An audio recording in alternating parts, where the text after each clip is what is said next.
Isang malakas na buhos ngang, ulan ang sumasalubong sa paglubo ngang, araw sa Makati. Ang nga ilaw ng mga sasakyan ay kumikinang sa basang aspalto, tila isang ilo ng mga alitaptap na walang katapusan. Pababa si Ricardo mula sa isang mahaba at nakakapagod na pagpupulong, ang isip niya ay puno ng numero at mga kontrata.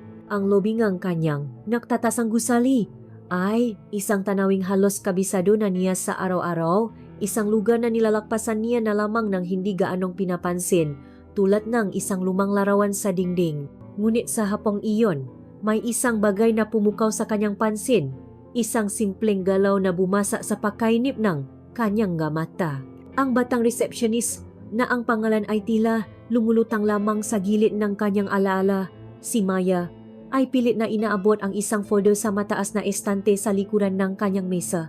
Sa pag-inat ng kanyang braso, bahagyang umangat ang laylayan ng kanyang puting uniforme. At sa isang saglit, nasilayan ni Ricardo ang isang piraso ng balat sa kanyang baywang, makinis at maputi. Isang maliit na siwang ngang kahinaan sa kanyang profesional na anyo. Nang siya ay humarap, pagod ngunit may determinasyon sa mukha, ilang suklay ng basang buhok dahil sa ambon ang dumidikit sa kanyang at ang kanyang labi ay bahagyang nakaawang. At dun niya napansin, ang pinakaunang butones ng kanyang blusa ay hindi nakakabit. Hindi ito malaswa, hindi ito sinadya, ngunit sapat na upang ipakita ang malambot na uka sa ibaba ang kanyang ang kanyang balingkinitang balagat at ang anino ang simula ang kanyang dibdib. Sa loob ngang 60 taong kanyang buhay, sa gitnang kanyang kayamanan at kapangyarihan, bihira na siyang makaramdam ngang ganitong uring kuryente. Isang biglang init na gumapang mula sa kanyang dibdib. Hindi ito paknanasa ngang isang matandang uhaw, kundi isang pakamangha, isang bigla ang pakilala sa isang kagandahang hindi niya napapansin nun. Sa isang iglap, hindi na siya si Maya, ang empleyado. Siya ay isang babae, buhay na buhay, at puno ang isang pangakit na hindi sinasadya, mas mapanganib kaysa sa anumang pinlanong pangakit. Nagtakpo ang kanilang mata. Isang bahagyang pagkagulat ang gumuhi sa mukha ni Maya, na sinundan ng isang nahihiyang ngiti habang mabilis niyang inayos ang kanyang sarili at isinara ang buttons. Ngunit ang ngiting iyon, para kay Ricardo, ay hindi isang ordinaryong ngiti. Iyon ay isang lihim na imitasyon, isang pinto na bahagyang bumukas, nakanyayang pumasok siya sa isang mundong matagal na niyang kinalimutan. At sa gabing iyon, habang pawi sa kanyang malaking bahay at sa kanyang malamig na buhay, hindi na mawala sa isip niya ang imahe, batang receptionist at ang pangako sa kanyang nahihiyang ngiti. Kinabukasan, pumasok si Ricardo sa gusali na may dalang kakaibang pananabik, isang pakiramdam na matagal na niyang hindi naramdaman. Ang dating ordinaryong paglalakbay patungo sa kanyang opisina sa pinakamataas na palapak ay tila nakaroon ng bagong kahulugan. Ang bawat hakbang niya sa makintap na sahig ng lobby ay may kasamang bigat, isang paasam na halos ikahiyo niya sa kanyang sarili. 60 taon na siya, isang haligingang industriya, isang taong iginagalang at kinatatakutan, ngunit sa umagang iyon, pakiramdam niya ay isa siyang binatang nag-aabang sa unang sulyap mula sa kanyang nililigawan. At hindi nga siya nabigo. Naroon si Maya sa kanyang pwesto, abala sa paayos na mga dokumento. Ang liwanag ng umaga mula sa malaking bintana ay nabibigay ng ginintuang sina sa kanyang buhok. Nakunwari si Ricardo na may tinitingnan sa kanyang telepono, nagpapabagal sa kanyang paglakad. At nang malapit na siya, dahan-dahang nakangat ng tingin si Maya na parabang naramdaman niya ang kanyang presensya. Nagtama ang kanilang mata. Kung kahapon ay may halong pagkagulat at hiya ang palitan nila ang tingin, ngayon ay iba na. Mayroong pakilala. Mayroong isang lihim na paunawa na tanging silang dalawa lamang ang nakakaalam. Ang kanyang labi ay bahagyang kumurba sa isang ngiti. Hindi ang karaniwang profesional na ngiti na ibinibigay niya sa lahat, kundi isang ngiting mas malambot, mas personal, isang ngiting tila nagsasabing, nakita rin kita. Isang bahagyang pamumula ang gumapang sa pisngi nito bago ito muling yumuko sa kanyang ginagawa. Iyon lang, ngunit para kay Ricardo, ang ilang segundong iyon ay sapat na. May laro nang nasimulan. At sa buong maghapon, ang larong iyon ang naging sentro ng niyang mundo. Ang meeting ay naging isang hamo na lamang sa kanyang isipan. Ang importanteng tawag ay tila ingay na walang kabuluhan. Ang tanging malinaw sa kanya ay ang entablado sa ibaba, ang lobby, kung saan naghihintay ang kanyang premyo. Humanap siya nga dahilan. Isang tasa ang kape mula sa pantry na nasa kabilang dulo ang palapak. Isang kunwaring pagbisita sa opisina ang marketing. Bawat paglabas niya sa kanyang opisina ay isang maingat na kinakalkulang ruta na dadaan sa harap ng reception desk. Sa bawat paadaan, isang bagong detalye ang kanyang natutuklasan, isang bagong piraso ngang mosaiko na bumubuo sa imahe ni Maya sa kanyang isipan. Napansin niya kung paano nito marahang isinusuklay ang ilang hiblangang buho sa likod ng kanyang tainga kapag may kausap sa telepono. Isang simpleng kilos, ngunit para kay Ricardo, ito ay isang napaka-personal na tanawin. Nakikita niya ang hubok ng kanyang lik, ang lambot ng kanyang balat, ang malit na hikaw na kumikinang sa kanyang tainga. Sama sandaling iyon, naisip niya kung ano kaya ang pakiramdam kung ang sarili niyang madaliri ang hahaplos sa lugar na iyon. Nakita niya rin kung paano nito bahagyang kinakagat ang kanyang ibabang labi kapag seryoso itong nababasa ng isang dokumento. Ito ay isang kilos ng konsentrasyon, ngunit sa mata ni Ricardo, ito ay isang walang malay na pang-akit. Naisip niya ang lambot ng malabing iyon, ang init, ang lasa, at ang amoy. Isang beses, kinailangan niyang pumirma para sa isang package na dumating. Ito ang perpektong pagkakataon. Habang nakayuko siya sa desk, sinadya niyang ilapit ang kanyang sarili at muli niyang nalanghap ang kanyang pabango. Hindi ito ang mamahaling pabango na gamit ngang kanyang asawang si Elvira na tila sumisigaw ngang karangyaan. Ang kay Maya ay mas banayat, amoy bulaklak na sampagwita o jasmine, isang halimuyak na malinis, sariwa at mapanganib na nakakaadik. Ngunit ang laro ay hindi lamang siya ang naglalaro. Alam ni Ricardo, ramdam niya na si Maya ay isa ring aktibong kalaho. Sa umpisa, ang kanilang pagtatamo ng tingin ay tila nakakataon lamang. Ngunit habang lumilipas ang maaraw, ang tiempo ni Maya ay naging perpekto. Bago pa man siya makarating sa kanyang pwesto, nakaangat na ang kanyang ulo, naghihintay. Ang ngangiti niya ay naging mas matagal, mas makahulugan. Minsan, habang papalapit siya, nakita niyang sinadya nitong ayusin ang kwelyo ng kanyang blusa, isang kilos na tila nagsasabing, "Nang ayos ako para sa iyo." Sa ibang pagkakataon, habang nalalakat siya palayo, nahuhuli niya itong nakatingin pa rin sa kanya mula sa salamin sa kanyang likuran. Ang lobby ng korporasyon, na dating isang lugar ng transaksyon at formalidad, ay naging kanilang pribadong hardin.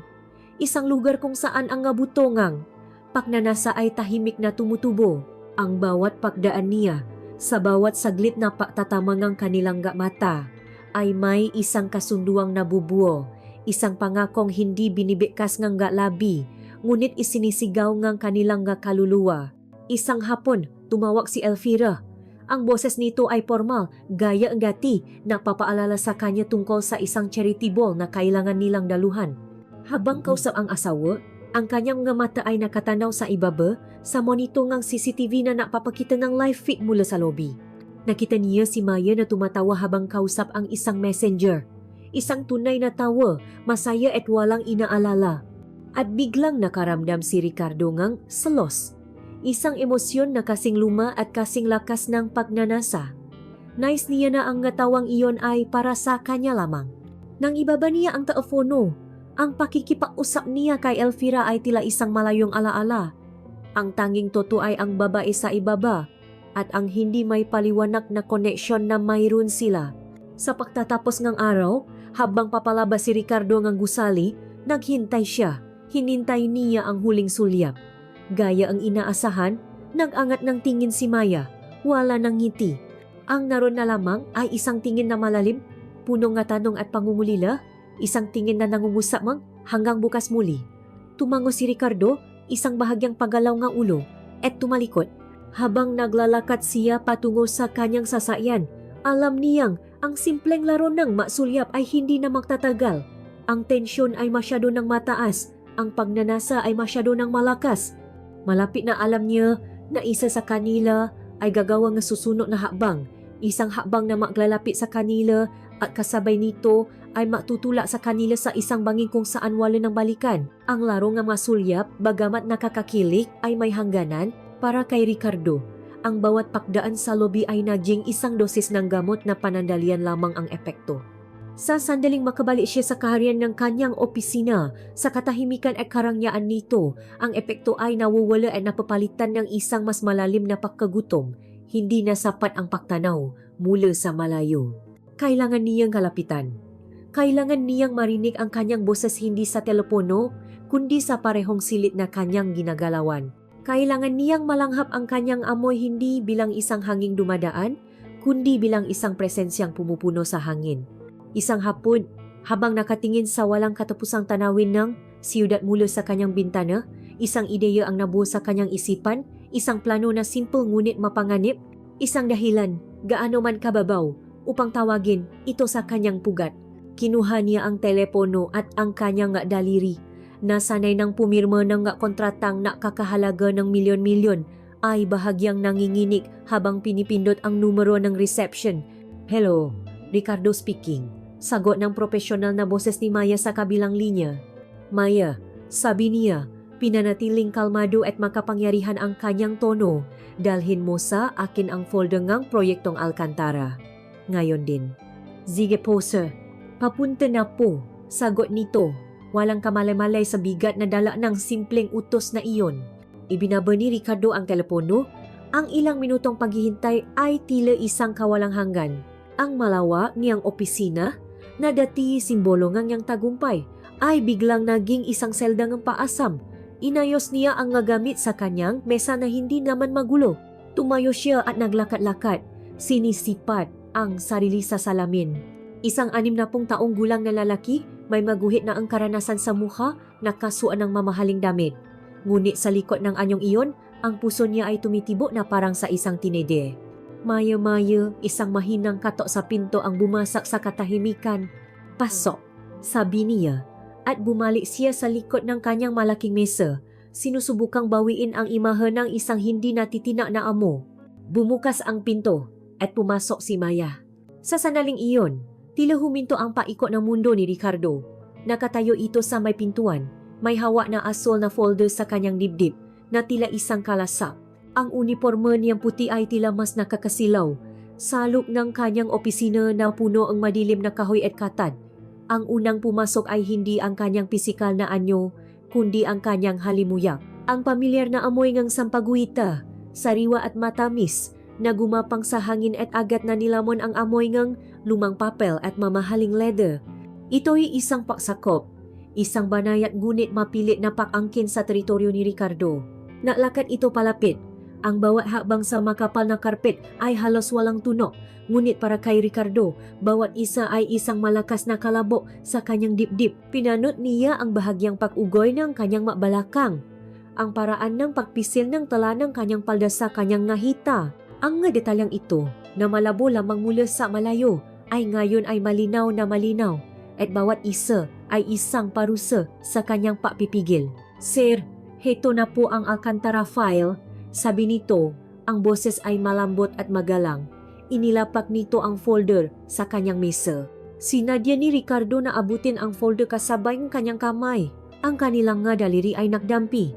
Isang sandali lamang, ngunit ang init ng balat nito ay tila bumaon sa kanyang kamay. Nag-angat ito ang tingin. Ang mamata ay nagtatanong. "Salamat, Maya," sabi ni Ricardo. Hindi inaalis ang kanyang pagkakatitik.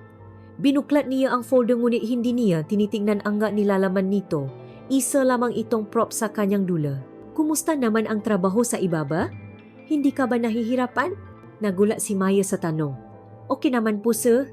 Sanay na po." "Mabuti," sabi ni Ricardo. Tumayo siya at naglakad patungo sa bintana. Sinanyasan niya itong sumunod. Minsan, ang patingin sa siyudad mula dito ay nakakatulong sa akin na mag-isip. Ang lahat ay mukhang mali mula sa itaas. Sumunod si Maya, tumayo ito ilang talampakan ang layo mula sa kanya. Ngayon, makatabi na sila, nakatingin sa parehong tanawin. Ngunit hindi ang magusali ang tinitingnan ni Ricardo. Pinagmamasdan niya ang refleksyon ni Maya sa salamin ng bintana. Ang perpektong hubog ng kanyang ilong, ang kurbada ng kanyang labi. Napansin niya ang isang maliit na sinulit na nakausli sa mangas ng uniforme nito, isang tanda ng pagiging simple, isang imperfeksyon na sa halip ay lalong napadagda sa kanyang pagkaakit. Nakatira ka ba malapit dito? Tanong niya ulit. Ang boses ay mas mahina na, mas personal. Sa may Guadalupe po, sir. Isang sakay lang po ang jeep. Naisip ni Ricardo ang kaibahan ng mundo nila. Ang kanyang penthouse sa Rockwell at ang simpleng tahanan nito sa Guadalupe. Ang agwat ay hindi lamang sa distansya, kundi sa lahat ng aspeto ng buhay. At sa halip na itaboy siya nito palayo, ang agwat na iyon ay lalo lamang nagpatindi sa kanyang pagnanasa na ang kinin ito na ilipat ito mula sa mundo nito patungo sa kanya. Matagal ka na ba sa kumpanya? Papatuloy niya sa interogasyon na hindi naman talaga tungkol sa impormasyon. Magdadalawang taon na po sa susunod na buwan, sir. 2 taon, bulong ni Ricardo na parabang sa sarili niya lamang. 2 taon na pala kitang hindi nakikita. Isang katahimikan ang namagitan sa kanila.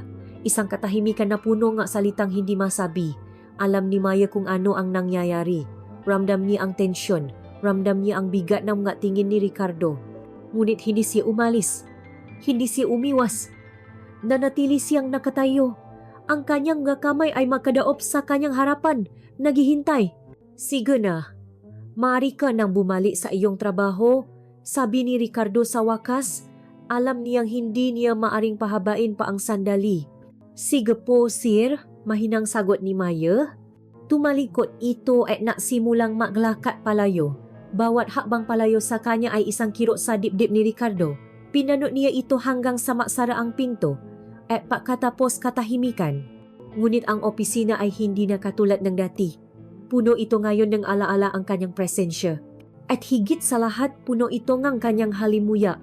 Ang amoy ng sampagwita ay naiwan, nakakapit sa hangin, sa mga kurtina, sa mismong hangin na kanyang nilalanghap. Lumapit si Ricardo sa lugar kung saan ito tumayo kanina. Pumikit siya at huminga ng malalim. Nandun pa rin. Ang samyo nito ay isang multo, isang pangako, isang matamis na pahirap. Umupo siya sa kanyang silya, ngunit hindi na siya mapakali. Ang kanyang santuaryo ay napasok na. Ang babaeng iyon, sa loob lamang ng ilang minuto, ay nag-iwan ng isang bakas na hindi na mabubura.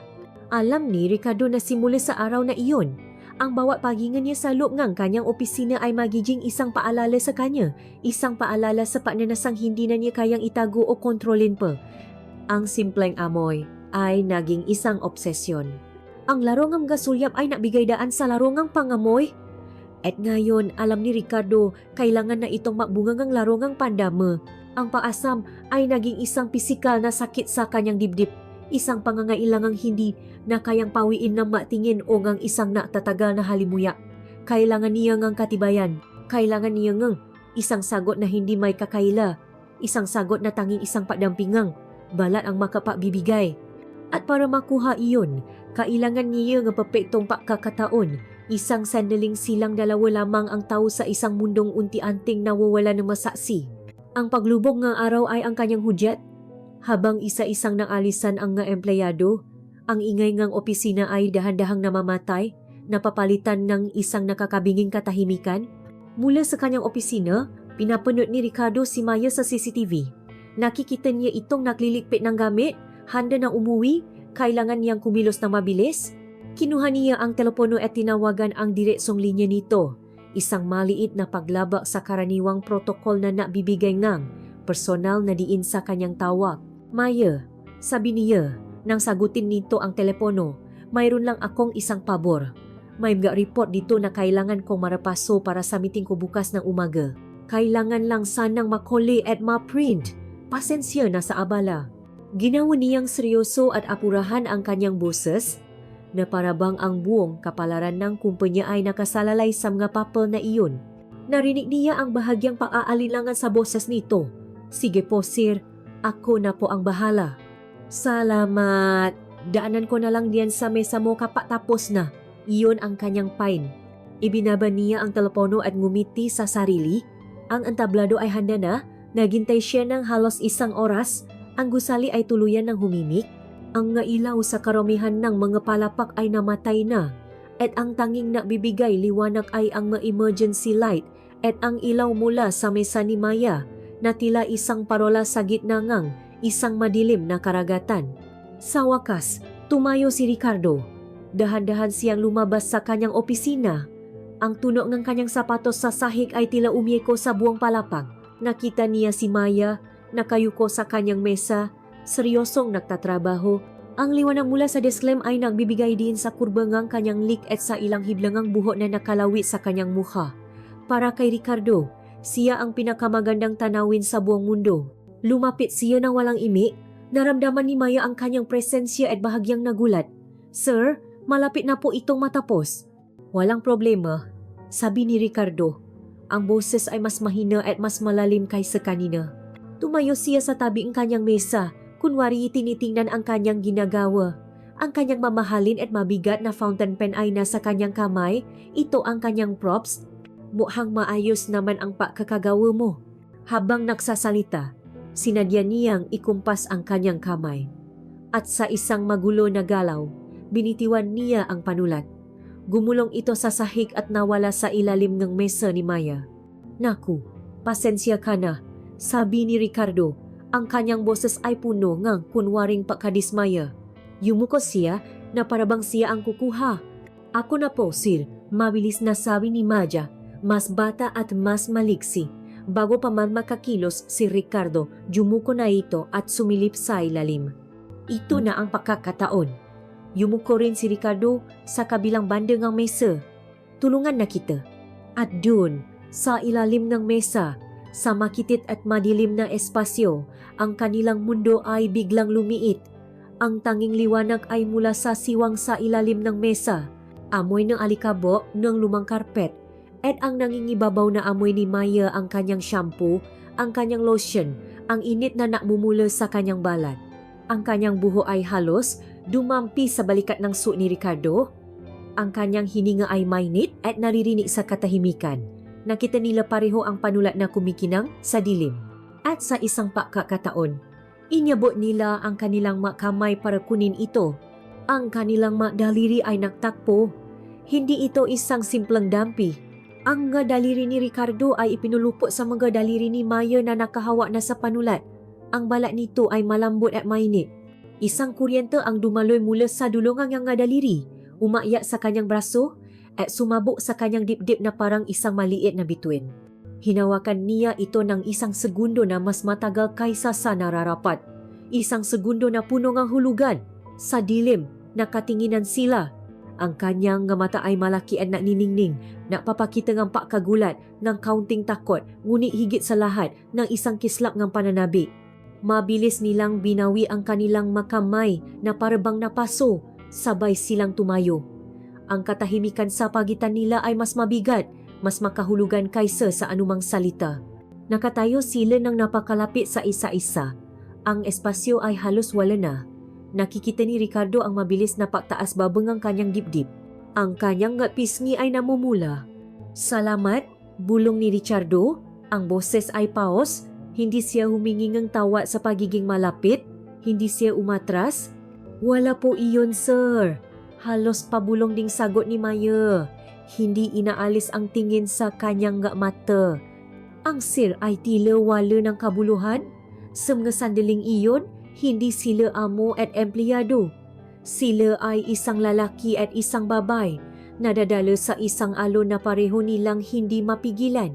"Masyado kang nagtatrabaho, Maya," sabi ni Ricardo. Binabago ang usapan ngunit pinapanatili ang personal na tono.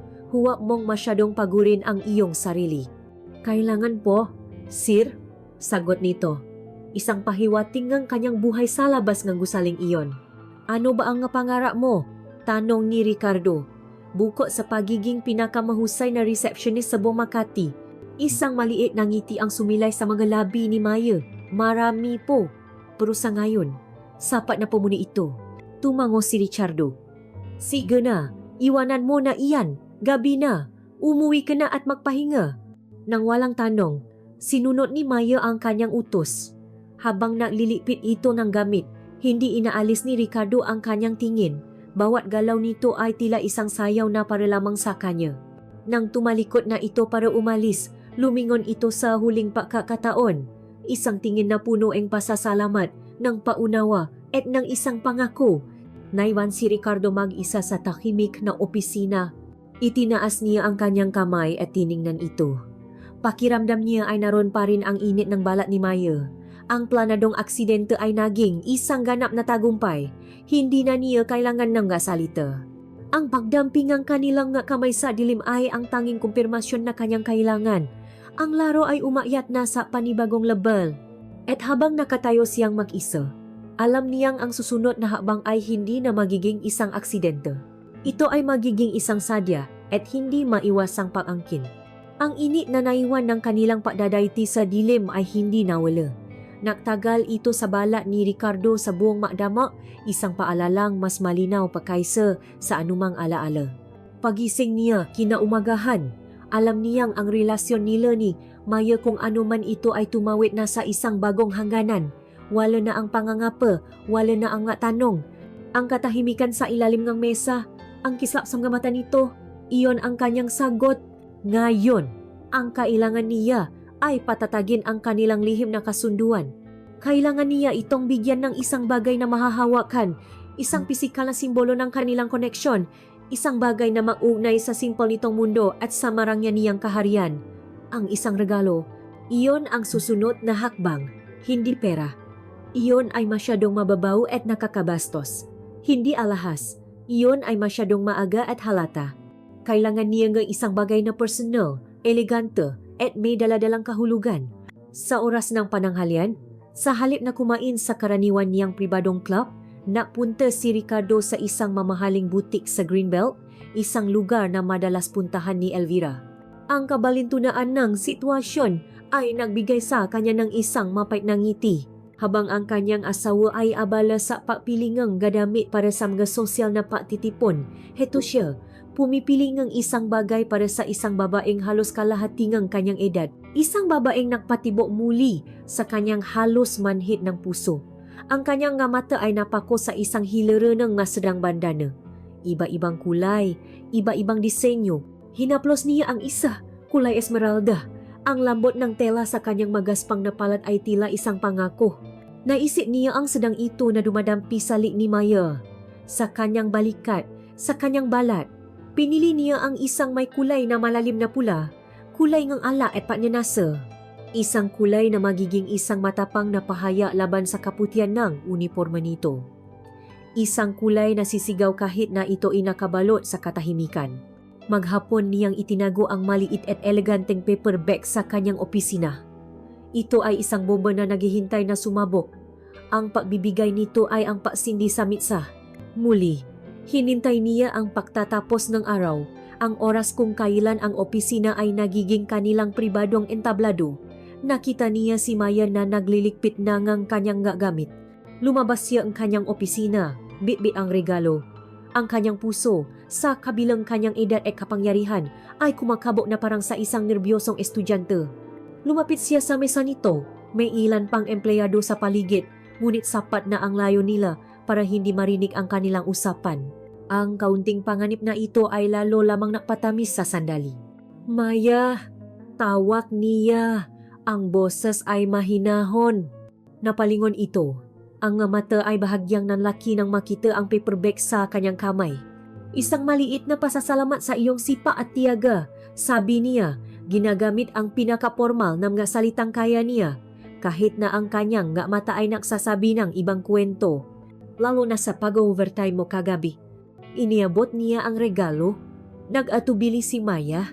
Tumingin ito sa paper bag pagkatapos ay sa kanya. Nakikita ni Ricardo ang pagtatalo sa isip nito, ang paingat laban sa tukso.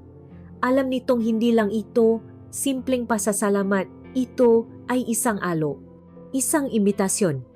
Tinitigan niya ito pabalik, hindi kumukurap, nagbibigay ng isang tahimik na pampalakas look. Sa wakas, dahan-dahan, iniabot nito ang kanyang kamay at kinuha ang paper bag. Ang kanilang daliri ay muling nakdampi, ngunit sa pagkakataong ito, mas matagal, mas may katiyakan. Salamat po, sir. Halos pabulong na sabi nito. Ang tingin ay nakayuko sa regalong hawak. Walang anuman. Mag-ingat ka sa pauwi, sabi ni Ricardo bago tumalikod at bumalik sa kanyang opisina. Hindi na niya ito nilingon pa. Ang bola ay nasa kamay na ni Maya. Ang sagot ay malalaman niya kinabukasan. Ang gabing iyon ay isa sa pinakamahaba sa buhay ni Ricardo. Ang tanong ay paulit-ulit na umikot sa kanyang isipan. Isusuot kaya niya ito? Ang simpleng sedang bandana ay naging simbolo ngang lahat. Kung hindi niya ito isusuot, nangangahulugan itong umatras siya na ang lahat ng nangyari ay isa lamang mapanganib na laro na ayaw na niyang ituloy. Ngunit kung isusuot niya ito, iyon na ang hudyat. Iyon na ang kanyang paksang ayon. Kinabukasan, pumasok si Ricardo sa lobi na may halong kaba at pag-asa. Ang kanyang mata ay agad na hinanap ang pwesto ni Maya. Sa unang tingin, nadismaya siya. Nakasuot ito ngang karaniwang puting uniforme. Walang bakas ngang kulay pula. Napabuntong hininga siya, ngunit habang papalapit siya, may napansin siyang kakaiba. Lumingon si Maya para sagutin ang isang tawag at sa paggalaw na iyon, nakita niya ang sedang bandana. Hindi ito nakatali sa kanyang lik sa karaniwang paraan. Ito ay nakatali sa strap ngang itim na handbag na nakasabit sa kanyang upuan. Isang napakatalinong galaw. Hindi ito lantad, hindi ito agaw pansin sa unang tingin, ngunit naroon ito, isang pribadong mensahe sa isang pampublikong lugar. Isang lihim na watawat na iwinawagewe para lamang sa kanya. Isang ngitingang tagumpay ang sumilay sa mga labi ni Ricardo. Naktama ang kanilang mga mata. Nakita niya ang isang mapaglarong kislap sa mga mata ni Maya. Itinaas nito ang kanyang kilay ng bahagya na parabang nagtatanong, "Masaya ka na ba?" Tumango si Ricardo bilang sagot, isang pakilala sa katalinuhan at katapangan nito. Ang laro ay mas naging interesante. Hindi lang ito isang laro ng pagnanasa, kundi isang laro rin ng isip. Sa buong maghapon, ang pulang bandana saba ni Maya ang naging sentro ng atensyon ni Ricardo. Ito ay isang konstanteng paalala ng kanilang lihim. Habang abala ang lahat sa trabaho, silang dalawa ay may sariling mundo, isang mundong binubuo nga nakaw na tingin, mga ngiting may kahulugan, at isang pirasongang pulang seda. Naisip ni Ricardo ang bandana na iyon, hindi sa bag, kundi sa katawan ni Maya. Nakatali sa kanyang baywang, nakapulupo sa kanyang hita, o nakatali sa kanyang nga kamay. Ang kanyang imahinasyon ay lumilipat, pinapakain ng simpleng piraso ng tela na iyon. Ang regalo ay hindi lamang isang regalo, ito ay naging isang susi. Isang susi na ibinigay niya sa kanya at sa pagtanggap at paggamit nito, binigyan din siya ni Maya ng susi pabalik. Ang pinto sa pagitan nila ay hindi na lamang nakaawang, ito ay nakabukas na. At alam ni Ricardo, sa lalong madaling panahon, papasok siya ng walang pailangan. Ang pulang bandana ay isang lihim na bandila, isang tahimik na paamin na silang dalawa ay makakampi sa isang digmaang sila lamang ang nakakaalam. Ngunit alam ni Ricardo na ang simbolo ay masanyas ay may hangganan. Ang pagnanasa, tulad ng apoy, ay nanganailangan ng panggatong upang patuloy na magliyab. At ang panggatong na iyon ay ang pagkakataon, ang panahon, ang espasyo, ang nganakaw na sandali sa lobi, at ang mga planadong aksidente ay hindi na sapat. Kailangan niya ng mas mahabang panahon kasama si Maya. Isang gabi kung saan ang pader sa pagitan ng amo at empleyado ay tuluyang guguho, hindi dahil sa isang aksidente, kundi dahil sa isang sadya at dahan-dahang pagwasak.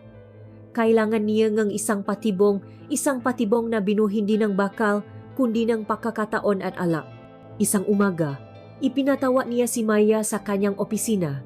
Sa pagkakataong ito, walang folder, walang kape. Ito ay isang formal na pagtawa. Nang pumasok si Maya, ang suot niyang puting uniform ay may kasama ng panibagong kumpiyansa. Ang kanyang nga galaw ay mas panatak. Hindi na siya ang kinakabahang receptionist, kundi isang babaeng alam na may hawak siyang kapangyarihan. "Maya," simula ni Ricardo, ang boses ay seryoso at profesional. "Mayroon akong isang sensitibong proyekto na kailangan kong simulan. Ito ay confidential. At kailangan ko ng isang taong mapakakatiwalaan at matalino para tulungan ako. Ikaw ang naisip ko." Nakita ni Ricardo ang paglaki ng mamata ni Maya, isang halo ng sorpresa at paggodos. Ang kanyang simpleng papuri ay tila isang medalya na isinabit niya sa dibdib nito. "Isang karangalan po, sir," sagot nito. "Mabuti," sabi ni Ricardo. Ngunit ang proyektong ito ay mangangailangan ng dakdak na oras, malamang ay kailangan nating matrabaho mamayang gabi pa kaalis ng lahat. "Kaya mo ba iyon?" Ito ang tanong. Ito ang paanyaya na nakabalot sa isang utos. Tumingin si Maya sa kanyang nga mata, asalop ngang ilang segundo, nagbasa sila ngang isip ngang isa't isa. Alam nilang pareho na ang proyekto ay isang dahilan lamang. Kaya ko po, sir, sagot nito. Ang boses ay matatak at walang pag-alinlangan. Ang buong araw ay lumipas na may kasamang kakaibang kuryente. Ang bawat pagtatama ng kanilang nga mata sa lobby ay may kasamang ngiting ang isang lihim na kasapwat. At nang sumapit ang alas 6 ng gabi, isa-isang napaalam ang empleyado hanggang sa silang dalawa na lamang ang natira sa malawak na palapak. Ang ingay nga opisina ay napalitan ng isang malamot na ugong nga aircon at ang malayong tunog ng trapiko sa labas. Isinara ni Ricardo ang nga blinds ng kanyang opisina. Hindi ng buwa, ngunit sapat lamang upang lumihan ng isang pribadong espasyo habang pinapapasok pa rin ang kumikinang ng mga ilaw ng siyudad. Nagpatuktok siya nga mahinang classical music mula sa kanyang stereo. Ang dating lugangang trabaho ay naging isang intimate na lungga. Sa unang oras, nagpanggap silang nagtatrabaho. Naglabas si Ricardo ng mapekeng dokumento at si Maya naman ay masipak na nakunwaring nag-organisa ng maito. Ngunit ang kanilang mga galaw ay mabagal, ang kanilang mga isip ay nasa ibang lugar, ang tensyon ay muling namuo. Ngunit sa pagkakataong ito ay mas comfortable, mas puno ang pag-asam. Sa tingin ko ay sapat na muna iyan para sa ngayon, sabi ni Ricardo. Tinatapos ang kanilang dula-dulaan, oras na para mahapunan. Bago pa man makasagot si Maya, kinuha ni Ricardo ang telepono at tumawag sa isang fine dining restaurant. Na-order siya ang pagkain na para bang kabisado niya ang gusto nito. Steak para sa kanya, salmon para dito, at isang boteng mamahaling red wine. Hindi niya ito tinanong. Ipinagpalagay niyang obligasyon nitong tanggapin ang kanyang alok. Ito ay isang pagpapakitang kapangyarihan, ngunit isa ring kilos ng pag-alaga. Nang dumating ang pagkain, inayos nila ito sa maliit na mesa sa gilid ng kanyang opisina. Ang mesa ng isang bilyonaryo ay naging kanilang lamesa para sa isang romantikong hapunan. Binuksan ni Ricardo ang ala at naksalin sa dalawang kopite. Ang tunog ng patagay nila ay tila isang kampana na hudyat ng simula ng tunay na gabi. Mayroon kang matalas na isip, Maya, simula ni Ricardo habang kumakain sila. Hindi ka dapat nasa reception desk lamang. Sayang ang iyong potential. Salamat po, sir. Ginagawa ko lang po ang trabaho ko. Richardo, pagtatama niya. Kapag tayong dalawa lang, Richardo ang itawag mo sa akin. Tumango si Maya. Ang kanyang nga pisngi ay bahagyang namula. Sige po, Ricardo. Ang pabigkas nito sa kanyang pangalan ay musika sa kanyang pandinig. Ang isang salita ay tuluyang nagwasa sa huling pada sa pagitan nila. Mula ron, ang usapan ay dumaloy na parang alak. Tinanong niya ito tungkol sa kanyang pamilya, sa kanyang nga kapatid, sa kanyang nga pangarap. Nakinig si Ricardo ng buong atensyon, bawat salita nito ay kanyang sinasapuso. Nalaman niyang pangarap nitong maging isang flight attendant na makalibot sa mundo. Nalaman niyang nagtatrabaho siya para pag-aralin ang kanyang mga nakababatang kapatid. Sa bawat kwento, lalong lumalalim ang kanyang pahanga. Hindi na lamang ito isang magandang mukha at katawan. Ito ay isang babaeng may puso, may tapang, at may kaluluwa. At bilang kapalit, nagbukas din si Richardo. Ikinuwento niya ang kanyang sariling paglalakbay, ang mataon ng pagsisikap. Ngunit sa unang pagkakataon, hindi niya ito ikinuwento bilang isang kwento ng tagumpay. Ikinuwento niya ito bilang isang kwento ng sakripisyo. Binuo ko ang lahat ng ito, sabi niya. Ikinumpas ang kamay sa kanyang marangyang opisina at sa siyudad sa labas, ngunit habang ginagawa ko iyon, hindi ko namalayang wala na pala akong binubuo para sa aking sarili. Napunta ang usapan sa kanyang asawa, kay Elvira. Hindi niya ito pinangalanan. Ang aking asawa. Kami ay makasosyo sa negosyo at sa lipunan. Magaling kaming dalawa sa aming mapapel. Ngunit matagal na kaming hindi makausap tungkol sa mga bagay na mahalaga. Nakatira kami sa isang bahay, ngunit makaiba ang mundong aming ginagalawan. Ang kanyang pag-amin ay naiwan ng isang siwang sa kanyang perpektong imahe, isang siwang ng kalungkutan at pangungulila. At sa siwang na iyon, pumasok si Maya. Nakita niya ang awa at pakunawa sa mga mata nito. Inabot nito ang kamay sa ibabaw ng mesa at hinawakan ang kanyang kamay. Ang pakdampi ay mainit at nakbibigay ginhawa. Naintindihan ko. Mahinang sabi nito. Sa sandaling iyon, ang kanilang connection ay hindi na lamang tungkol sa pagnanasa. Ito ay naging isang emosyonal na pag-ugnayan. Siya ang kanyang tagapakinig. Siya ang kanyang kakampi. Ang patibong na inilatag ni Ricardo para kay Maya ay naging isang patibong na humuli rin sa kanya. Ang gabi ay lumalim. Ang botana alak ay naubos. Ang kanilang matawa ay malaya. At ang kanilang makuwento ay walang takip. Nakalimutan na nila ang proyekto. Ang tanging mahalaga ay ang sandaling iyon, silang dalawa. Sa kanilang maliit na isla sa gitna ng natutulo na siyudad, alam ni Ricardo na ang gabing iyon ay isang pagbabago. Hindi na siya simpleng matandang mayaman na naghahangat sa isang batang babae. Siya na ngayon si Ricardo, ang malungkot na lalaki na nakahanap ngang pagunawa. At si Maya ay hindi na lamang isang magandang empleyado. Siya na ang tanging taong nakakakita sa tunay na siya. Ang kanilang relation ay may pundasyon na ngayon, isang pundasyon na binuo nga lihim at ala, isang pundasyon na mapanganib ngunit hindi na nila kayang o gugustuhing wasakin pa. Ang gabi sa opisina ay lumalim at kasabay nito. Ang kanilang pagkakakilala ay nagkaroon ng bigat at lalim na hindi na kayang sukatin ng simpleng pagnanasa. Ang makuwento ay naibahagi na, ang ala ay naubos na, at ang namagitang katahimikan sa kanila ay hindi na katahimikan ng pagkailang, kundi ng pagkakaintindihan, tila wala ng kailangan pang sabihin. Ngunit alam ni Ricardo na ang gabing ito, tulad ng lahat ng bagay, ay kailangang magwakas. Gabi na, sabi niya sa wakas. Ang boses ay may bahid ng panghihinayang. Kailangan mo nang umuwi at magpahinga. Tumayo si Maya at sa kanyang pagtayo. Isang matalim na kidlat ang gumuhit sa kalangitan na sinundan ng isang dagundong ng kulok na nagpayanik sa salamin ng bintana. Sabay silang napatingin sa labas. Ang dating payapang gabi ay naging isang marahas na bayo. Ang ulan ay bumubuhos na parang ibinubuhos mula sa isang dambuhalang timba. Hinahampas ang bintana na may galit at lakas. Mukhang hindi ka makakawi ng madali niyan, sabi ni Ricardo, at sa likod ng kanyang isipan. Isang lihim na pasasalamat ang kanyang naramdaman para sa kalikasan. Ang bagyo ang kanyang naging perpektong kasawat. Kaya ko na po ito, Ricardo. Mag-abang na lang po ako ng taxi, sabi ni Maya, kahit na alam nilang pareho na halos imposible iyon sa ganitong panahon. Huwa ng matigas ang ulo, sabi ni Ricardo. Ang tono ay hindi na natatanong kundi nauutos, ngunit may kasamang lembing. Ihahatid na kita. Hindi ako papaya na sumuong ka sa ganitong ulan ng maisa. Ang kanilang paglalakbay mula sa kanyang opisina pababa sa basement parking ay isang kakaibang karanasan. Ang gusali ay tila isang malaking yungib. Ang kanilang ngayapa lamang ang umiyeko sa pasilyo. Habang naglalakad sila, inilagay ni Ricardo ang kanyang kamay sa likod ni Maya. Isang magaan ngunit posesibong paalalay na napadala ng kuryente sa kanilang dalawa. Pagdating nila sa parking, iginyan niya ito patungo sa kanyang sasakyan. Isang itim at makintab na European luxury sedan. Ang kotse, tulad ng kanyang opisina, ay isang simbolo ng kanyang kapangyarihan at yaman. Nang buksan niya ang pinto para kay Maya, ang amoy ng mamahaling katat at banayat na air freshener ang sumalubong sa kanila.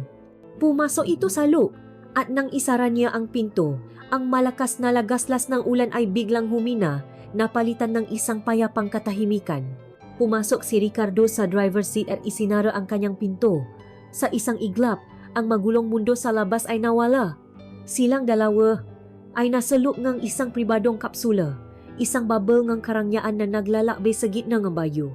Pinaandar niya ang makina, isang mahinang ugong na halos hindi marinig.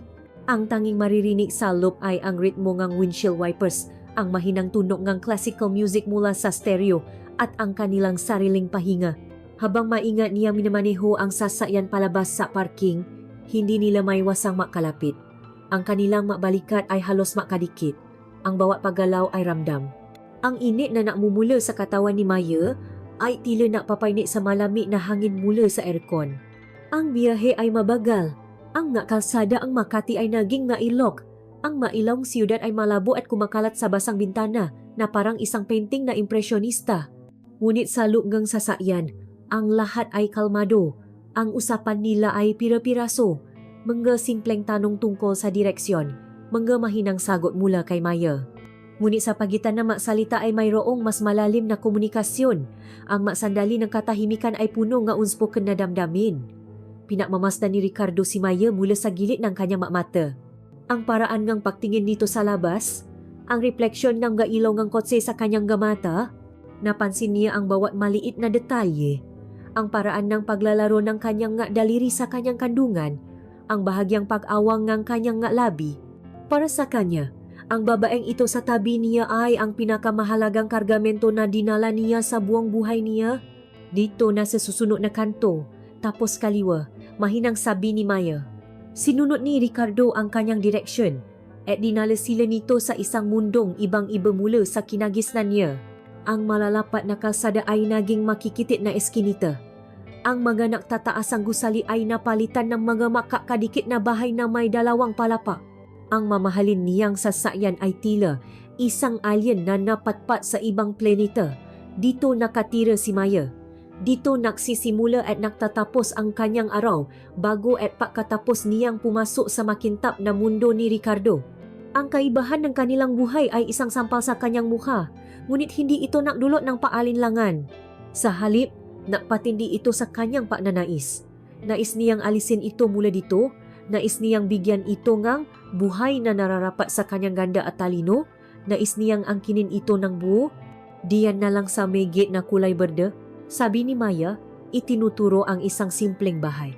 Itinigil ni Ricardo ang sasakyan. Pinatay niya ang windshield wipers. Ang maririnig na lamang ay ang mas mahina ng patak ng ulan sa bubong. Sa loob ng ilang sandali, walang naksalita. Nakapo lamang sila ron sa loob ng kanilang pribadong mundo. Sa harap ng kanyang totoong mundo. Salamat sa pahatid, Ricardo, sabi ni Maya. Ang boses ay puno ng emosyon. Nang akmang bubuksan na nito ang pinto, hinawakan ni Ricardo ang kanyang braso.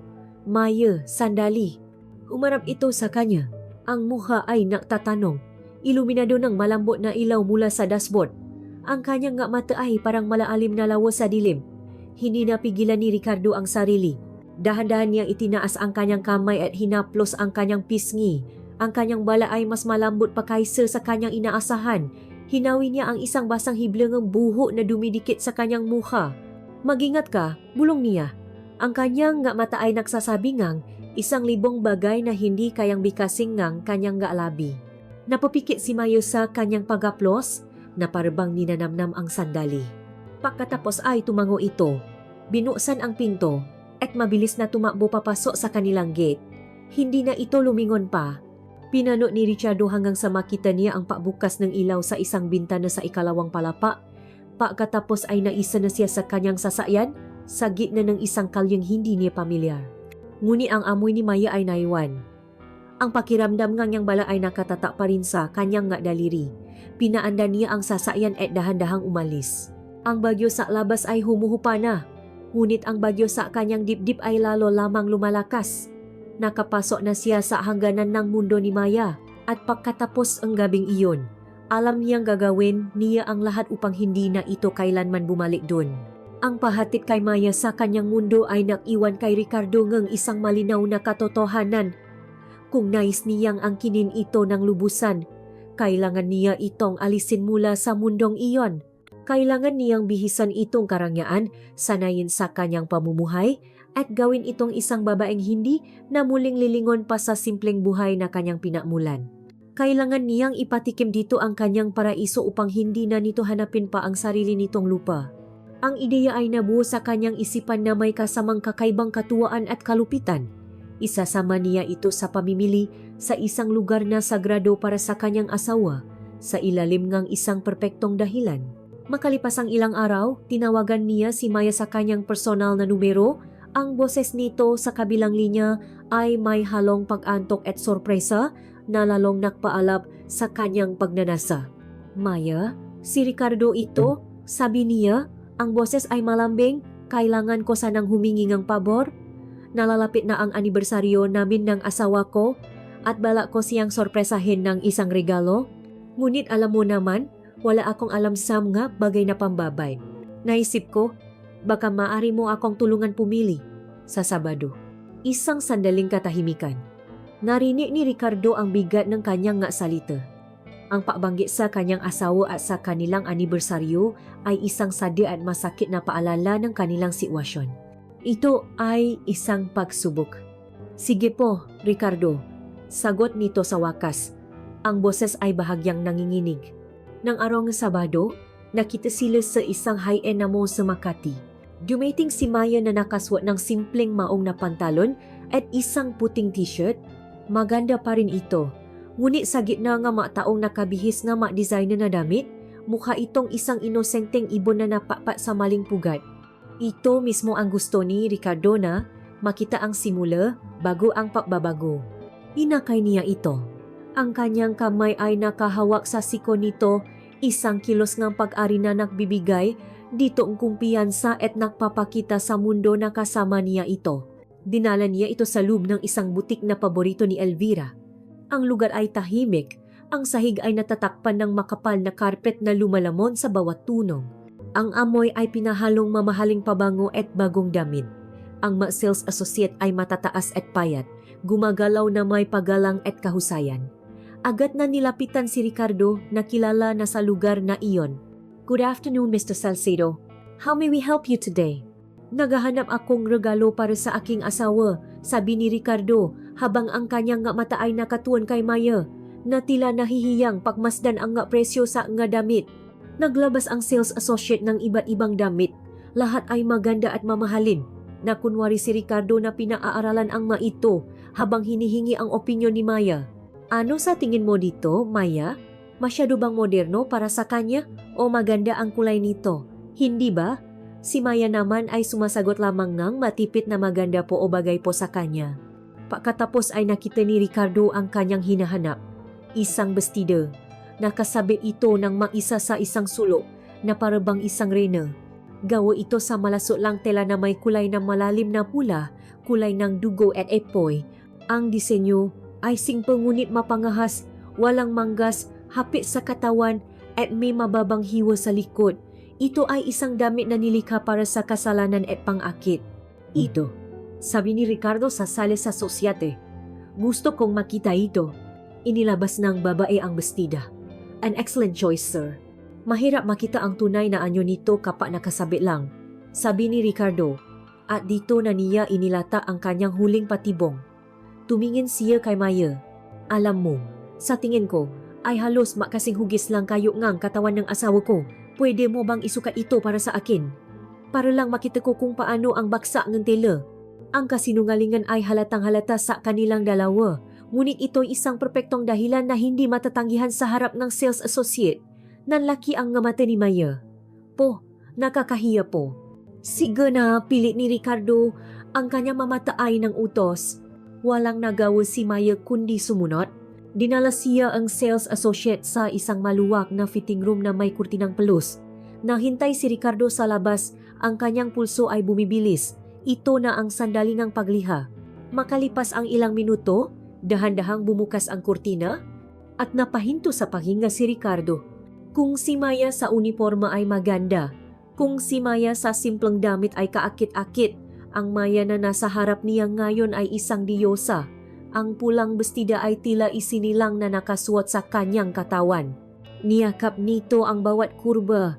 Binigyang diin ang kanyang maliit na baywang at ang bilog ng kanyang balakang. Ang kulay pula ay nagbigay buhay sa kanyang balat. Ginawa itong parang porselana. Ang kanyang mabalikat at likot na nalantat ay makinis at kakit-akit. Ang dating simpleng receptionist ay nawala at ang pumalit ay isang babaeng may kumpiyansa, panganib, at hindi may kakailang sekswalidad. Wow! Iyon lamang ang salitang lumabas sa bibig ni Ricardo. Kinuha niya ang kamay ni Maya at inakay ito papunta sa isang malaking salamin na may tatlong anggulo. Doon, sa harap ngang kanilang refleksyon, ang kanyang pantasya ay nakatoto. Nakikita niya sila isang makapangyarihan at eleganteng lalaki at sa tabi niya isang napakagandang babae na nakasuot ng kulay ng paknanasa. Hindi sila mukhang amo at empleyado. Mukha silang isang maasawa, isang pares na kinainggitan at tinitinggala. Tumayo si Ricardo sa likod niya. Ang kanyang katawan ay halos nakadikit na sa likod nito. Inilagay niya ang kanyang kamay sa malanta na balikat ni Maya. Naramdaman niyang bahagyang nanginig ito sa kanyang pagdampi. Ang kanyang nga hilalaki ay marahang humaplos sa kanyang balat. Ibinaba niya ang kanyang ulo hanggang sa ang kanyang nga labi ay makalapit na sa kanyang tainga. Perpekto, bulong niya. Ang kanyang mainit na hininga ay tumatama sa kanyang balat. Nilikha ang damit na ito para sa iyo. Tumingin siya sa kanilang refleksyon sa salamin. Nakita niya ang pamumulangang pisngi ni Maya, ang nining sa kanyang mata. Sa sandaling iyon, salok ngang mali na mundong niliha ng salamin, sila ay isang perpektong pares. Ang kanyang pantasya ay nakatingin pabalik sa kanya, mas toto pa kaysa sa kanyang totoong buhay. So, will this be for your wife, sir? Tanong ng sales associate na kanina patahimik na nanonood. Hindi inalis ni Ricardo ang tingin sa refleksyon ni Maya. O sabi niya, pero ipabalot mo ng hiwalay. Pagkatapos ay bumulong siyang muli kay Maya. Sapat lang para marinig nito. Iyo ito. Itago mo. Darating ang araw, makakaroon tayo ang isang espesyal na okasyon para isuot mo ito. Umalis sila sa butik dala-dala ang isang eleganteng kahon. Ibinigay niya ito kay Maya. Ang bigat ng regalo ay hindi lamang bigat ng tela, kundi bigat ng isang pangako. Hindi lamang niya, ito binilhan ng damit. Binigyan niya ito ngang isang bagong pagkatao, isang kaswatan para sa papel na gusto niyang gampanan nito sa kanyang buhay. Ang babaeng lumabas sa mall kasama niya ay hindi na ang parehong babaeng pumasok kanina. Ang pagbabago ay nagsimula na. At sa susunod na pagkakataon, hindi na ito basta isusukat lamang. Isuswot niya ito para sa kanya. Ang masumunod na araw ay isang uringang matamis na parusa. Ang tensyon sa pagitan ni Ricardo at Maya ay hindi na isang lihim na kuryente. Ito ay isang pisikal na bagay, isang bigat sa hangin na ramdam ngang sinumang mapapalapit sa kanila. Ang nga tingin nila ay hindi na mapaglaro, kundi gutom. Ang ngiti nila ay hindi na nakakakilik, kundi puno ngang isang pangakong mapanganib. Sa opisina, sila ay dalawang magne na pilit na pinaglalayo at sa bawat pagdaan ng oras, lalong lumalakas ang puwersa na humihila sa kanila papalapit sa isa-isa. Para kay Ricardo, ang bawat araw ay isang paksubo sa kanyang pakpipigil. Ang imahe ni Maya sa pulang bestida ay nakatata sa kanyang isipan, isang multo ang pananasa na sinusundan siya kahit saan. Sa mga meeting, ang kanyang boses ang naririnig niya. Sa mga dokumento, ang kanyang mukha ang nakikita niya. Ang kanyang mundo ay umikot na lamang sa kanya.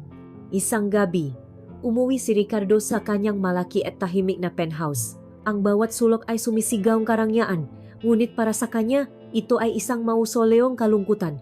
Nagsalin siya ngang isang mamahaling whisky, ngunit ang lasa nito ay abo sa kanyang dila. Tumayo siya sa harap ngang malaking bintana, kaparehong tanawin mula sa kanyang opisina.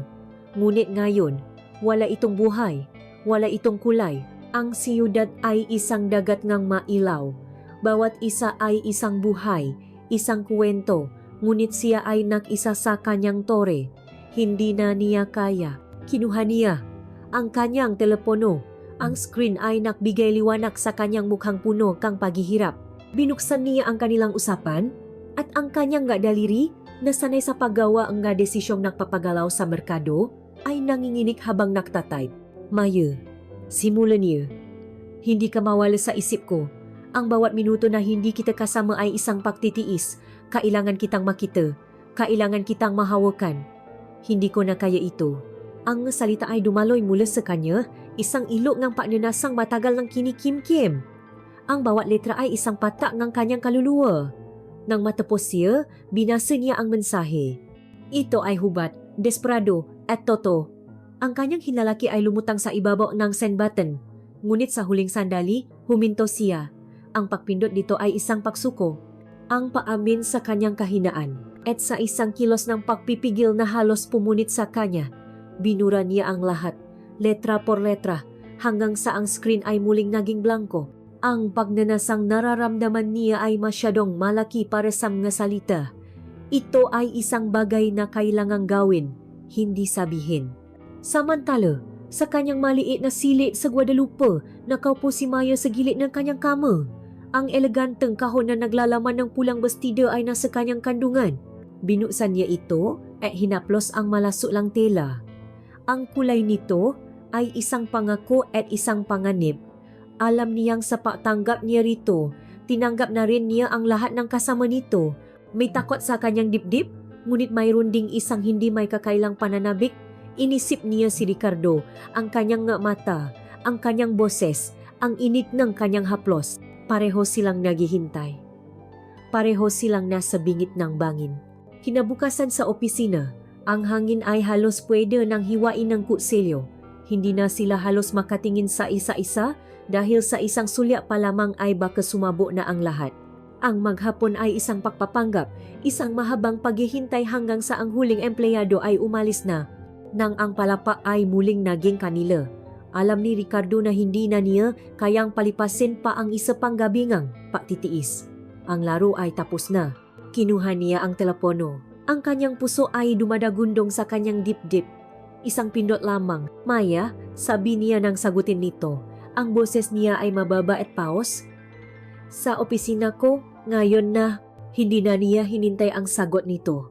Ibinaba na niya ang telepono. Makalipas ang ilang sandali. Bumukas ang pinto. Pumasok si Maya at isinara ang pinto sa kanyang likuran. Nakatayo lamang sila roon. Ilang talampakan ang pagitan. Nakatingin sa isa-isa sa katahimikan. Ang tunog lamang ng kanilang pahinga at ang malayong ugong ng siyudad ang maririnig. Ang mata ni Maya ay puno ng tanong, ng takot at ng paksang-ayon. Walang sinabi si Ricardo. Dahan-dahan, nilapasan niya ito. Narinig ni Maya ang kanyang ngayapa sa likuran, papalapit sa pinto. Pagkatapos, isang tunog ang bumasa sa katahimikan, isang tunog na nagudya ng katapusan at ng simula, ang malakas na klik ng kandado. Ikinandado niya ang pinto, ikinulong niya sila sa loop, ikinulong niya ang mundo sa labas. Humarap siyang muli kay Maya. Ang nga ilaw ng siyudad mula sa bintana ang kanilang tangi ilaw, gumuguhit ng mahabang anino sa silid. Naglakat siya pabalik dito, ang bawat hakbang ay mabigat at may katiyakan.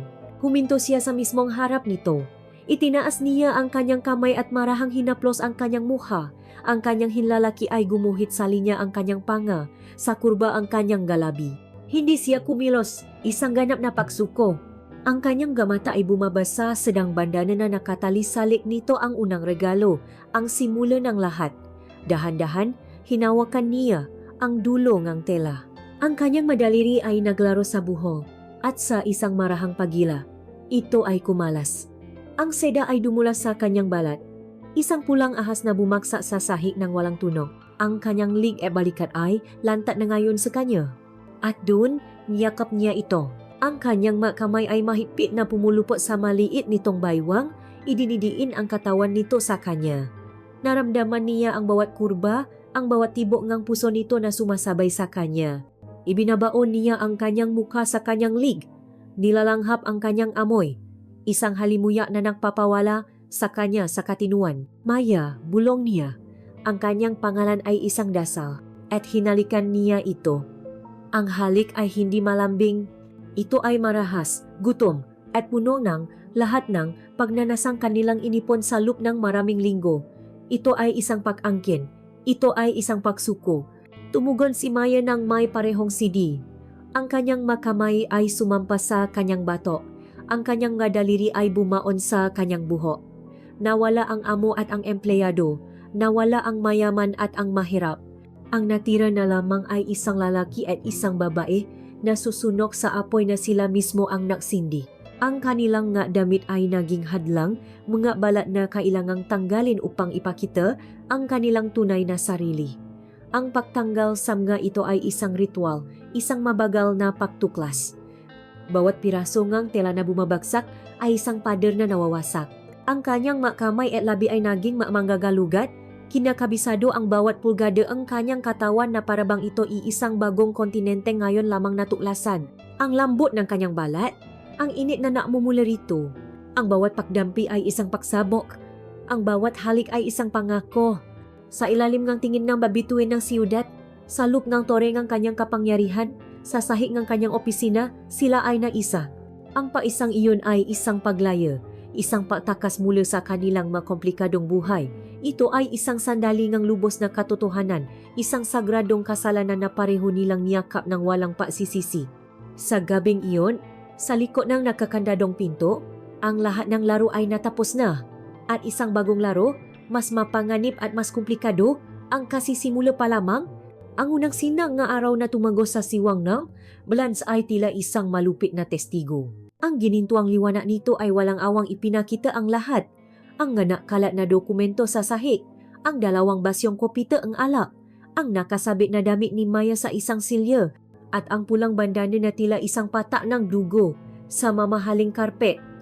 Ang mahika ng gabi ay naglaho kasama ng dilim, at ang naiwan ay ang malamig at tahimik na katotohanan ng umaga. Ang katahimikan sa pagitan nila ay hindi na comfortable. Ito ay puno ng bigat at ng bahagyang pagkailang. Sila ay dalawang estranghero na nagising sa iisang kama, kahit na walang kama sa silid na iyon. Ang kanilang makilos ay mabagal at maingat, na parabang natatakot na basagin ang marupo na katahimikan. Walang mahalik, walang ngayakap. Ang pagnanasenang na daang gabi ay napalitan ng isang praktikal na pangangailangang ayusin ang sarili at harapin ang araw na naghihintay. Habang nagbibihis si Maya, hindi maiwasan ni Ricardo na pakmasdan siya. Ang bawa kurbang ng kanyang katawan ay pamilya na sa kanya ngayon. Ngunit sa liwanag nga araw, mayroon itong bagong kahulugan. Hindi na lamang ito isang bagay na kanyang ninasa. Ito ay isang katotohanan na may kaakibat ng mga kahihinatnan.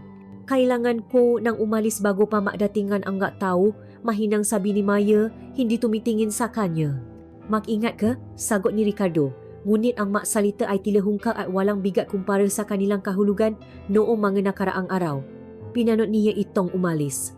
At nang magsara ang pinto, naiwan siyang mag-isa sa gitnang kalat na kanilang iniwan.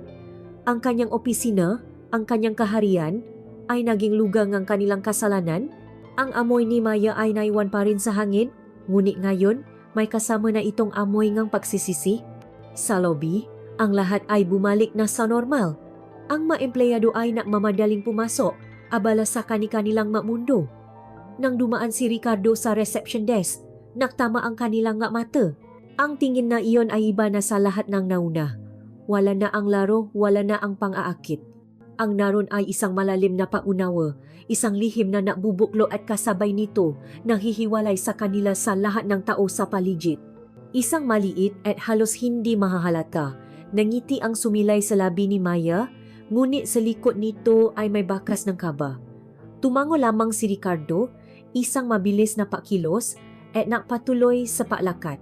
Ang kanilang lihim ay isa ng bomba na anumang oras ay maaring sumabog. Ang pag-uwi ni Ricardo sa kanyang tahanan ay isang paglalakbay patungo sa korte ng kanyang konsensya. Ang bawat sulok ng malapalasyong bahay ay tila humuhusga sa kanya. Pumasok siya sa kanilang silid. Natutulog pa si Elvira. Ang kanyang pahinga ay payapa. Walang kamalay-malay sa pagkakanulo na naganap habang siya ay nasa kanyang panaginip. Pinagmasdan ni Ricardo ang kanyang asawa. Sa loob ng maraming taon, tiningnan niya ito bilang isang kasosyo, isang obligasyon. Ngunit sa umagang iyon, nakita niya ang babaeng pinakasalan niya, ang inangang kanyang anak, ang babaeng kasama niyang binuo ang kanilang imperyo. Nagpunta siya sa banyo para maligo, na parabang ang tubig ay kayang hugasan ang kanyang kasalanan. Nang bumaba siya para maagahan, naroon na si Elvira sa hapakainan, nakabihis ng elegante, nakababasa ng diaryo habang humihigop ng kape. "Good morning dear, bati nito, hindi na angat ng tingin.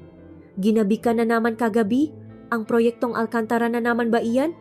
Ang simpleng tanong ay tila isang sundang na tumusok sa kanyang dibdib. Oh, medyo naging komplikado, pagsisinungaling niya, at ang lasaang kasinungalingan ay mapait sa kanyang dila. Umupo siya sa kanyang karaniwang pwesto.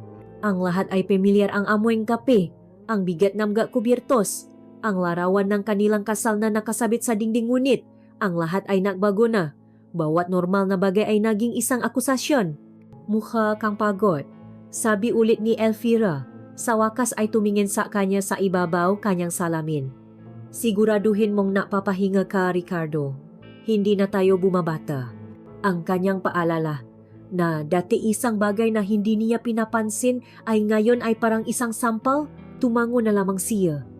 Ang agahan na iyon, kasama ang kanyang asawa, sa kanyang sariling tahanan, ay ang pinakamalungkot na agahan sa buong buhay niya. Isa na siyang impostor sa kanyang sariling buhay. Samantala, Si Maya ay nakasakay sa isang siksikang jeepney pauwi. Ang ingay ng trapiko, ang amoy ng uso, ang init ng sikat ng araw lahat ay isang malupit na pagising mula sa panaginip ng nagdaang gabi. Ang kanyang katawan ay pagod, ngunit ang kanyang isip ay walang tigil sa pagtakbo.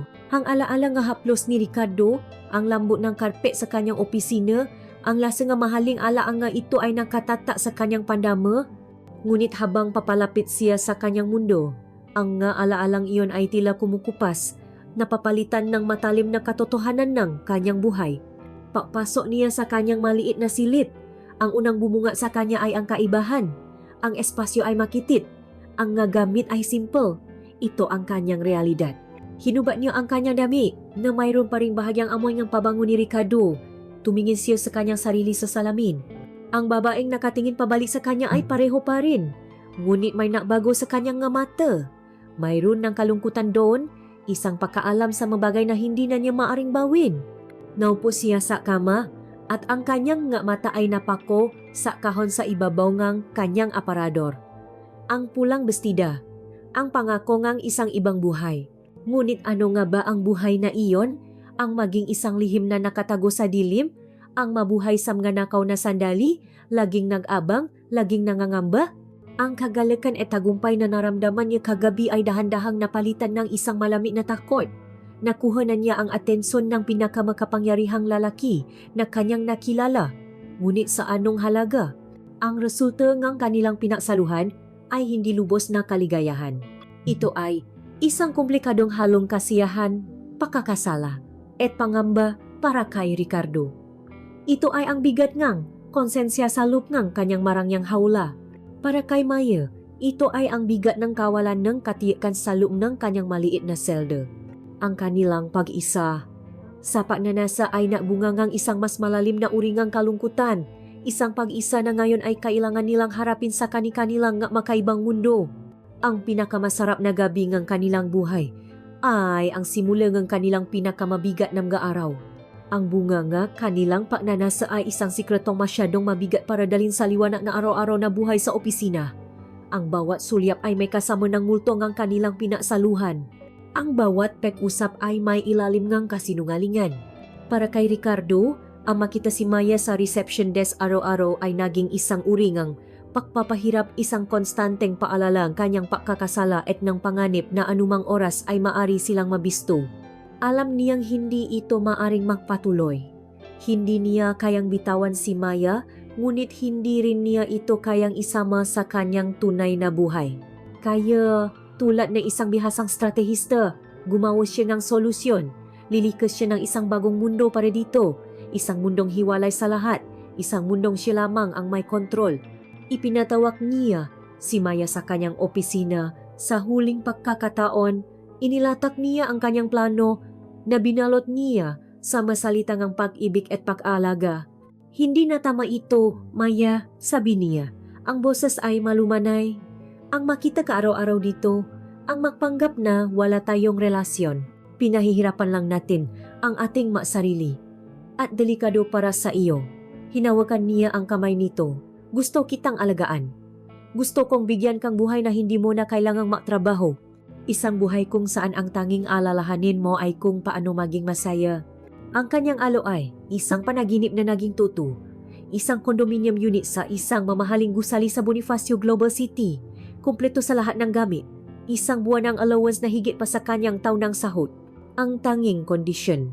Kailangan niyang umalis sa trabaho at iwanan ang kanyang lumang buhay. Para kay Maya na lumaki sa hirap, ang alo ay isang agos na hindi niya kayang labanan. Ang pag-alinlangan ay nalunod sa pangako ng isang magandang kinabukasan. Pumaya siya. Sa maunang linggo, ang buhay ni Maya ay isang paraiso. Ang condominium unit ay napakaganda. May malaking bintana na tanaw ang buong siyudad. Ang magamit ay moderno at elegante. Binilhan siya ni Ricardo ng bagong damit, sapatos at bag. Ang dating receptionist na laging naka-uniforme ay ngayon ay malayang makapaswa ng anumang gusto niya. Wala nang maagang pagising, wala nang siksikang jeepney, wala nang mahirap na amo maliban kay Ricardo na ngayon ay hindi na niya amo, kundi kanyang tagapaalaga, kanyang lahat, Ang kanyang mapakbisita ay puno ng paknanasa at pananabik. Sa mga sandaling iyon, nararamdaman ni Maya na siya na ang pinakamaswetang babae sa buong mundo.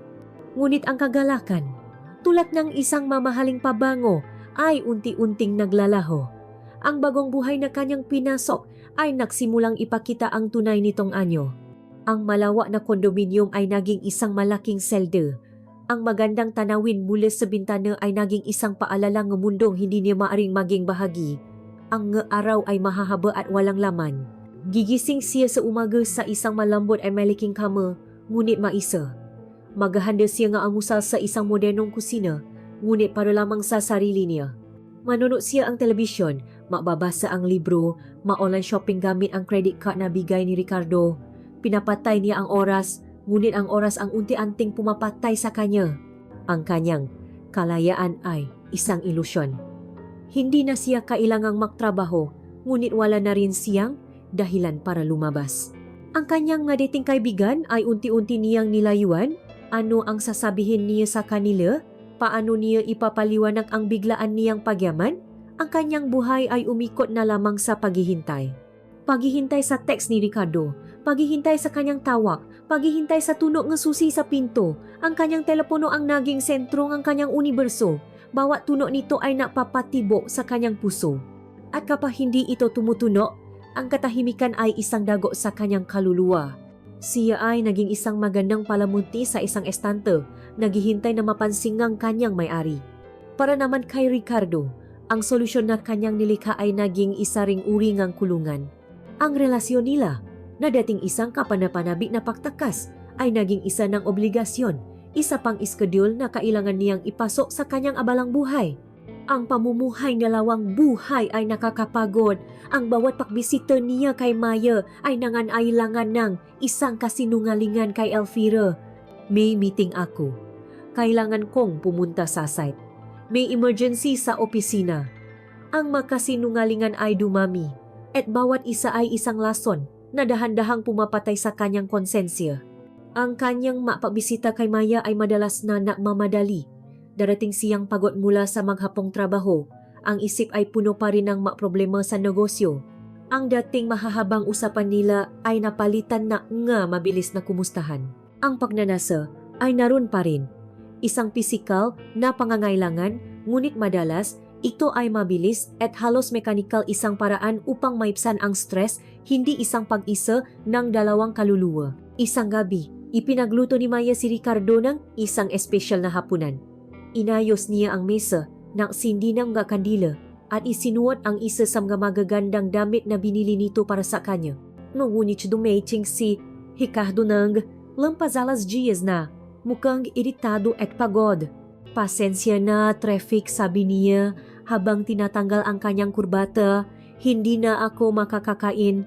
Kailangan ko lang maligo at magpahinga sandali bago umuwi. Ang ngiti ni Maya ay unti-unting nawala. Pero nahanda ako. Sa susunod na lang, sabi ni Ricardo, hindi man lang tiningnan ang mesa.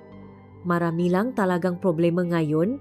Sa gabing iyon, habang makatabi sila sa kamo pagkatapos ng isang walang kabuhay-buhay na pagtatali, naramdaman ni Maya ang isang malalim na kalungkutan. Ang lalaking katabi niya ay hindi na ang Ricardo na nagparamdam sa kanya na siya ang pinakamahalagang babae sa mundo. Ang lalaking ito ay isang estranghero na pagod, abala at malayo. Niyakap niya ito, ngunit pakiramdam niya ay niyayakap niya ang isang anino. Ang gintong hawla na itinayo ni Ricardo para kay Maya ay perpekto. Ito ay ligtas, comfortable, at puno ng lahat ng material na bagay na maaring hilingin ng isang tao, ngunit ito ay isang hawla pa rin. At sa loob nito, ang dating masiglang ibon ay unti-unting nawawala ng kulay. Ang kanyang nga awit ay napapalitan ng gabuntong hininga. Si Ricardo, ang tagapagtayo ng hawla, ay isa ring bilanggo sa labas nito, nakatali sa kanyang makasinungalingan at sa kanyang hindi mapatahimik na konsensya. Ang kanilang paibig na ipinanganak sa pananasa at mga nakaw na sandali ay namamatay na ngayon sa karangyaan at kalungkutan ng kanilang perpektong kulungan. Ang apoy ng pagnanasa, gaano man kalakas sa simula, ay hindi kayang magliyap magpakailanman kung walang hangingang katotohanan. Ang relasyon ni Ricardo at Maya na isinilang sa apoy ay unti-unti nang namamatay dahil sa kakulangan ng hangin sa loob ng kanilang perpektong gintong hawla. Ang kanilang mga pakikita ay naging isang ritual na lamang, isang obligasyong binuo ng ugali at ng takot na harapin ang katapusan. Ang pananabik ay napalitan ng pagod, ang ngahalik ay naging mas maikli, ang makuwentuhan ay naging mababaw. Ang katahimikan sa pagitan nila ay hindi na puno kang tensyon, kundi ng kalungkutan.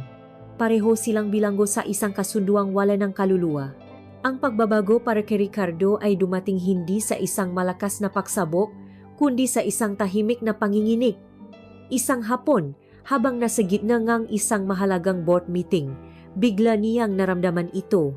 Isang matalas na kirot sa kanyang dibdib na sinundan ng isang mabilis at hindi regular na paktibok ng kanyang puso. Ang mundo ay tila umikot at isang malamig na pawis ang namo sa kanyang noo. Mabilis itong nawala, kasing bilis ng pagdating nito. Ngunit ang takot na iniwan nito ay nanatili. Sa sandaling iyon, naramdaman niya ang kanyang edad, naramdaman niya ang kanyang mortal na katawan. Naisip niya ang kamatayan at ang lahat ng gusot na iwanan niya sa mundo. Ang kanyang perpektong buhay, ang kanyang sikretong buhay, lahat ay maring maglaho sa isang iglap. Makalipas ang ilang araw, sa ikapitong kaarawan ng kanyang apo, nakaroon sila ng isang malaking salu-salu sa hardin ng kanilang tahanan. Ang hangin ay puno ang tawanan ng gabata, ang amoy ng inihaw na pagkain at ng masayang kwentuhan ng pamilya. Sa gitna ng lahat ng iyon, si Ricardo ay tila isang manonot. Pinagmasdan niya ang kanyang asawang si Elvira habang masaya itong nakikipaglaro sa kanilang nga apo. Nakita niya ang isang ngiti sa mga labi nito na matagal na niyang hindi nakikita, isang ngiting totoo at walang pagkukunwari. Pinagmasdan niya ang kanyang nga anak na ngayon ay may sarili ng nga pamilya. Nakita niya ang pagpapatuloy ng kanyang dugo, ang kanyang legasiya. Ang buhay na ito, na matagal niyang itinuring na isang obligasyon, ay biglang nakaroon ng ibang anyo sa kanyang nga mata. Ito ay magulo, maingay, at hindi perpekto, ngunit ito ay toto. Ito ay matatag. Ito ay may maugat na malalim na nakabaon sa lupang ang panahon at pinasamahan. At habang pinagmamasdan niya ang lahat ng ito, ang kanyang telepono ay nag-vibrate sa kanyang bulsa. Kinuha niya ito, isang mensahe mula kay Maya. Inisip kita, nasaan ka? Ang salitang iyon ay tila mula sa ibang planeta.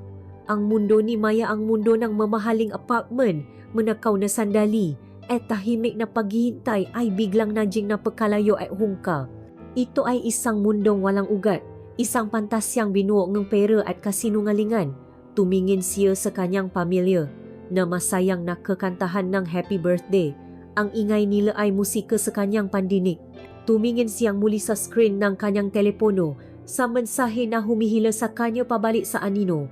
Lolo, sigaw ng niyang apo, tumatakbo papalapit sa kanya. Tulungan mo akong hipan ang kandila. Tumingin siya sa batang may matang puno ng tiwala at pagmamahal. Pagkatapos, sa isang desididong kilos, pinindot niya ang power button ng kanyang telepono. Ang screen ay namatay. Ang mensahe ni Maya ay naglaho sa dilim. Ibinulsa niya ang telepono, binuhat ang kanyang apo, at ngumiti. Isang ngiting pinilit, ngunit isang desisyon na rin. Sa sandaling iyon, pinili niya ang liwanag. Sa kanyang gintong hawla sa Begesi, si Maya ay naghihintay. Buong araw siyang naghintay ng tawag o text. Ang katahimikan ay kanyang kaawe. Upang labanan ito, nagpasya siyang lumikha ng isang perpektong gabi. Naganda siya. Naligo siya ng matagal. Maingat siyang nag-makeup. At pagkatapos, binuksan niya ang aparador at inilabas ang pulang bestida.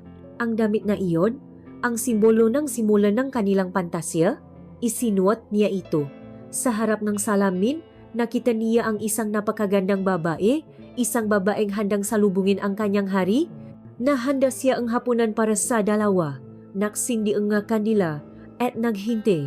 Lumipas ang isang oras, 2, 3, ang pagkain ay lumamig, ang mga kandila ay unti-unting naupos.